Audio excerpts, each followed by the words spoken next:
Hey everyone, welcome to this quick video. One more thing I want to talk about before we go to the next section where we start coding is structure of the course. All right. So the way I built this course is to essentially teach you something new every day and put it to practice and put it to use to build something cool, right? So the way I've built this course and designed it is that each section essentially is going to have a project. All right. So the way I recommend going through the course is every day, go through a single section, watch it multiple times if you need to. You know, if you think like you need more help, you need to rewatch a couple of things to learn it. It's okay. Just learn the videos entirely very well. And these are very light stuff, really nothing too complicated, or I don't want to overwhelm you with too much content.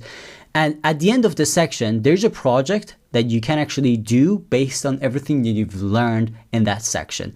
And do that. Just each day, try to master every single section, just one section. You know, one of the things when it comes to programming is one of the reasons that people give up very quickly is that they actually, overwhelm themselves with too much, because coding can get difficult, all right? So one of the things you want is to not do that. You know, if you don't want to give up, if you don't want to be the person who say, oh, maybe coding is not for me, don't do that. You know, try to not overwhelm yourself. The way I've designed this course is that it's not going to be overwhelming, and it's going to be very light, very fun, very cool, but also, you know, very easy to actually put to use. So each section is going to have a few lessons about a new concept when it comes to Python and coding, and then a project to put it to use. And make sure you do that every day. If you master each section every day and make sure you're fully comfortable with that concept, with that subject, by the end of this course, you will master Python. So that's how I recommend it. But again,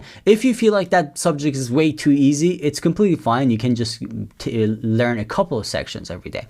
It is fine. It's really, everybody has a different like learning pace really, right? But that's how I recommend it. But if you feel like it's too easy, you can go to the next section. It's completely fine, you know. But if you feel like you need more help, you need like to think about it a little bit more, just try to master a section every day, and by the end of it, you're gonna be 100% expert. All right, guys, let's get started. I'm really excited because we're going to talk about the most basic but a very important concept in Python, and that is printing in the next section. I'll see you in the next video, guys.